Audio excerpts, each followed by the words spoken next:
This week on Jerusalem Dateline, the unrest about the Temple Mount continues, but what's behind the violence? The match that ignites the people and brings them to the streets and causes violence is this libel. Al-Aqsa is in danger and this is baseless. Plus, an Iranian Christian fights for her freedom and for her life, and a look back on how history and prophecy came together during the 1967 Six-Day War and how to pray for the peace of Jerusalem.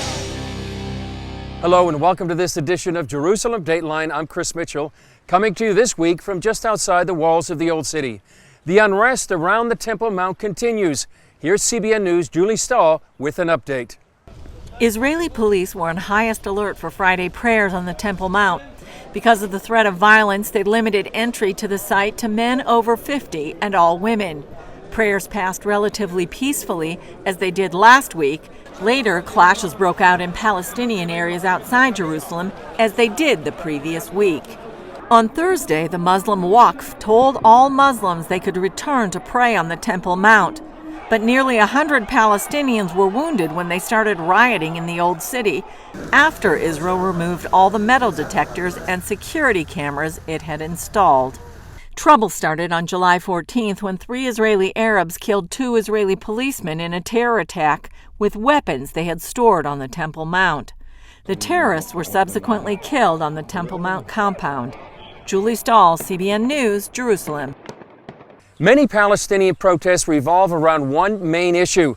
The Al-Aqsa Mosque on the Temple Mount is in danger. Just a rumor about Israel undermining the site can send Muslims around the world into a frenzy. It's a dishonest tactic aimed at not only undermining Israel, but Judeo-Christian values as well. It's one of the most holy and contested pieces of real estate on earth, the Temple Mount. For decades, Islamic leaders have incited Muslims to violence by telling them that the Al-Aqsa Mosque is in danger. First, they claim that the Israelis were undermining its foundations to make it collapse. Now they also say it's a threat even for Jews to pray on the sacred plateau. Extreme movements believe that Israel is planning to build the third temple and to destroy their holy shrine. Known in Arabic as the Haram al-Sharif, or Noble Sanctuary, it's the place where 2 consecutive Jewish temples once stood. The second was destroyed in 70 AD by the Romans. Now, Muslim mosques occupy the site. The Golden Dome of the Rock to my right is the most identifiable Muslim shrine on the Temple Mount. But it's the gray-domed Al-Aqsa Mosque to my left that Muslims consider the third holiest site in Islam. They believe that Muhammad took a famous night ride from Mecca to Al-Aqsa on his winged horse, Al-Barak. Al-Aqsa was first built in 705 AD. In Muslim theology, the site precedes the Jews and goes back to creation. You know, Adam, when he descended from the heaven, he came here and he was pray here. No different between Sulaiman and King David and all the prophets is all the same. They're all been in Al-Aqsa Mosque. Today, the entire plateau is referred to as Al-Aqsa. Nadav Shragai wrote the Al-Aqsa is in danger libel, the history of a lie. He says when Muslim leaders want to unite the masses, they claim it's in danger. The match that ignites the people and brings them to the streets and causes violence is this libel. Al-Aqsa is in danger and this is baseless. Archaeologist Dr. Gabriel Barkai says there have been excavations near the Temple Mount, but never under it. One of the cornerstones of Western civilization was never touched by the spade of the archaeologist. Barkai says it was Muslims, not Jews, who began digging in an attempt to rewrite history. Since the 90s, there were many destructive diggings going on in the Temple Mount, which were not for archaeological purposes, but the contrary, for destroying archaeological data. Around 2000, the Islamic religious authorities dug up thousands of years of history with bulldozers from under the Temple Mount to make room for a giant mosque. Barkai headed an operation to save artifacts from the discarded material. Years later, archaeologists and volunteers still sift through the debris. According to Shragai, then Grand Mufti of Jerusalem, Hajj Amin al-Husseini started the libel against Israel in the 1930s. He accused the Jews of wanting to collapse the mosques on the Temple Mount. That led to Muslim rioting and murder of the Jews, just the first of many incidents. Islamic expert Dr. Yitzhak Reiter says the tactic hasn't lost its potency. They really believe in what they think. The Al-Aqsa is in danger as long as Israel is controlling the eastern part of East Jerusalem. In 1969, the Muslim world blamed Israel for the arson attack on the Al-Aqsa Mosque by a visiting Australian Christian. That lie continues today. More trouble in 1996. The worst Israeli-Palestinian violence in 30 years broke out when Israel opened an exit for visitors to the Western Wall tunnels half a mile from Al-Aqsa. And in 2004, rain, snow, and a minor earthquake toppled the entrance ramp to the Temple Mount. That provoked an international Islamic uproar when Israel tried to rebuild it. We asked Muslims in Jerusalem what they think. It's in danger. To destroy him, to took the place, it's in danger. They are digging underneath it and digging and digging, and they don't find anything. God will save it. Recently, Israel arrested a key Islamic figure for incitement. He told his followers Israel planned to break into the Temple Mount, and they should use their bodies to prevent Jews from going up there. Experts say it's important the West takes notice now, because millions of Muslims believe the lie is true. They say if it brought violence in the past, it will do so in the future. The Palestinian Authority just increased their budget to pay convicted terrorists and their families, and the move comes despite U.S. pressure to end the practice. On Friday, July 21st, 19-year-old Omar Al-Abed entered this home and murdered 70-year-old Yosef Salomon and his 2 grown children. These pictures showed the brutality of the murders. The home was open, the door was unlocked because they were waiting for people from the community to come and celebrate with them the birth of this new grandchild. And within seconds, they were murdered in their own homes. After the murders, Abed was shot and is now recovering in an Israeli hospital. But according to a long-standing policy by the Palestinian Authority, he'll now start receiving a salary. From Friday, from the day that he was arrested, and he will get a life sentence for murder, and his salary eventually is going to reach 12,000 shekel, which is about in the area of $4,000 US a month. The U.S. and the European Union condemn this practice and have pressured the Palestinian leadership to stop. But according to Itamar Marcus of the Palestinian Media Watch, their funding has increased. In their 2017 budget, the PA increased spending to terrorist prisoners by 13% and by 4% to their families. This year, direct funding of terrorism has reached $355 million. There's a slap in the face to the United States. There's a slap in the face to the Foreign Affairs Committee of the Senate that just met last week to decide what to do about this. And I'm hoping that the Senate and the American people and the Congress and the administration will act very firmly on this reward to terror. The U.S. Senate is now considering legislation named after Taylor Force, a U.S. citizen killed by a Palestinian terrorist, to defund the Palestinian Authority if they continue to pay terrorists and their families. Senator Lindsey Graham told CBN News, "We're going to keep that aid flowing with one condition. The Secretary of State has to certify that the Palestinian government is changing their behavior. If he can't do that, we'll cut that money off." Marcus says the PA legitimizes these payments. And people don't understand why, and I'll explain why this is so important. The Palestinian Authority claims to its people that they have a right to kill Israelis. Literally, a right to kill Israeli civilians, a right to kill women, children, babies. And they claim that a UN decision from the 1970s, which said that the Palestinians have the right to use all means to gain their rights, means they have a right to kill civilians. This is the way the Palestinian Authority interprets it, and they've said it numerous times, even in the last few months. Marcus argues passing the Taylor Force Act would send a powerful message to the PA that the United States rejects that kind of thinking. Up next, ISIS may be gone from Mosul and other Iraqi cities, but what will happen to the Christians? Although the United States and other coalition partners have driven ISIS away from Iraqi cities like Mosul, the task of rebuilding remains enormous. But the question for others is, what will become of the persecuted Christians?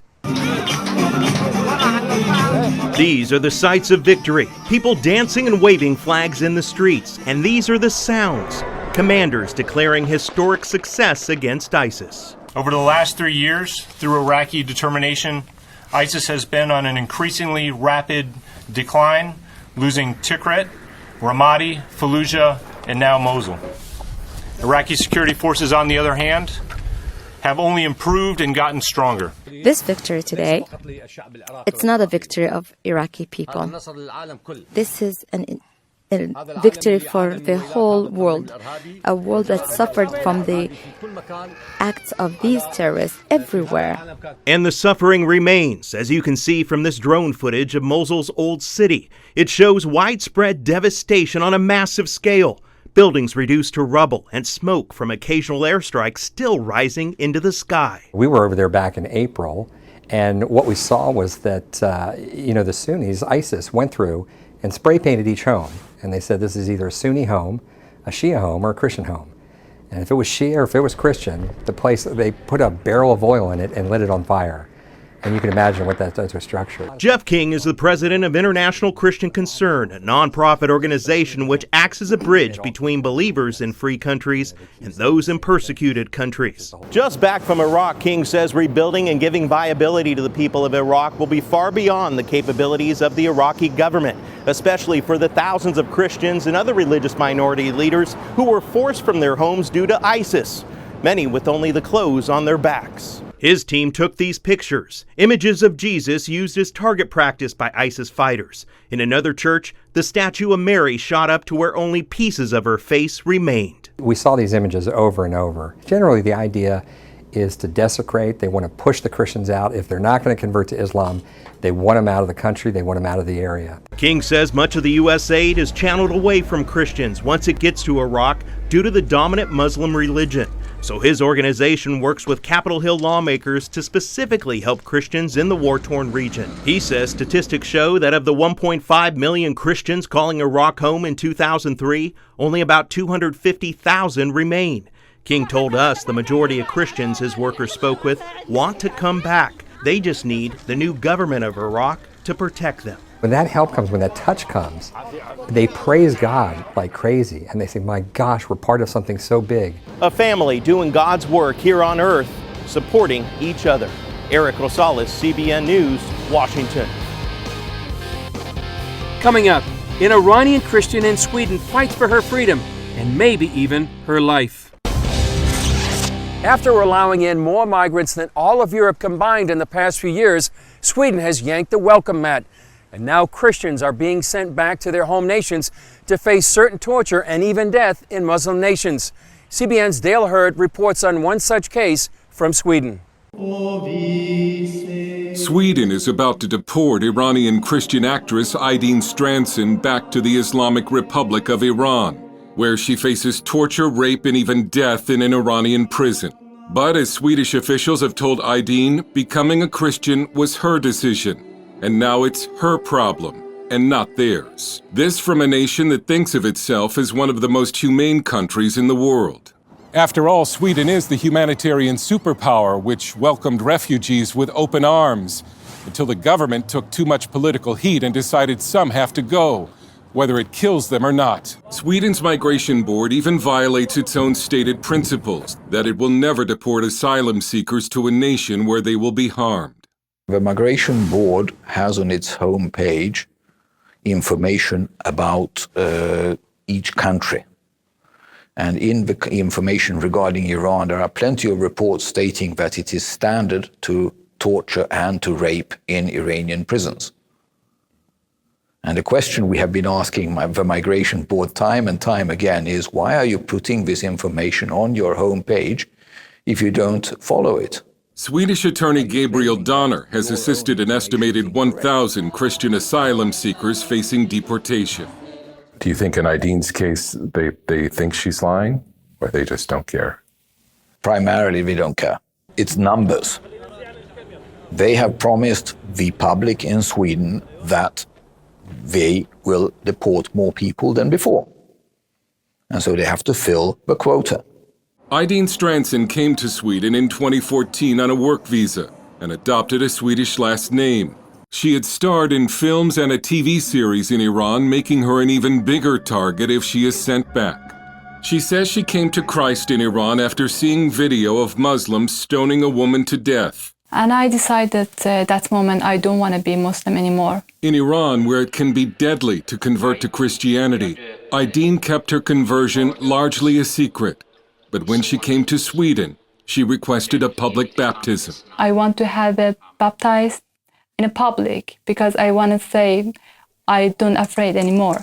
Iranian intelligence most likely knows too. She's already gotten threats from Muslims on social media. Article 33 of the Geneva Convention on Refugees, which Sweden signed, prohibits nations from deporting asylum seekers back to their home countries if they face danger. But that hasn't stopped Sweden. Donner estimates there are 8,000 Christian asylum seekers hiding in Sweden because they're under deportation orders. He says part of the problem is that migration officials don't understand why someone would become a Christian, and they don't understand what it means to be a Christian. Less than 20% of Swedes say they believe in God. This is most apparent when they come to the question when a convert says, I converted because of the love I have received from Jesus Christ. And they almost mockingly ask the convert, what do you mean by love? They don't understand the message in the Bible. It's just completely alien to them. The Swedish Migration Board's press officer told us, if the person has well-founded reasons to fear persecution due to religious beliefs, he or she will be granted asylum in Sweden. But Aydin's asylum request has been rejected, and her case has been turned over to border police. At her hearing, a Swedish migration official told her it wouldn't be as bad for her in Iran as she expected, because she would only have to spend about 6 months in prison. Donner told us of a similar case where an Iranian woman was imprisoned for becoming a Christian. After her release, she was silent. She did not tell what had happened. After 6 weeks, she threw herself out from a window on the 4th floor and killed herself. But stories like that may not stop Aydin's deportation. 6 months as a woman in a prison is no problem. No. They don't care. No, they don't care about it. Dale Hurd, CBN News, Stockholm. Up next, an historic victory and prophecy fulfilled, and how to pray for Israel. On the eve of the 1967 Six-Day War, Jews around the world were terrified that their newly born country was about to be destroyed.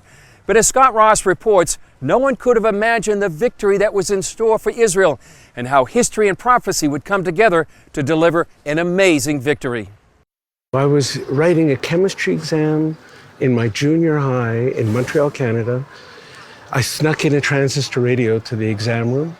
I was listening because we were frustrated and frightened. More than 5,000 miles from Israel, Jewish teenager Moishe Kempinski was feeling the shock waves of the Six-Day War. The world told us the next Holocaust was going to happen. Tel Aviv and Haifa were digging up mass graves. We expected the worst. Then something very different happened. On June 6th, something miraculous happened that we really weren't aware of. The most powerful Arab army in the Middle East was the Jordanian Legion.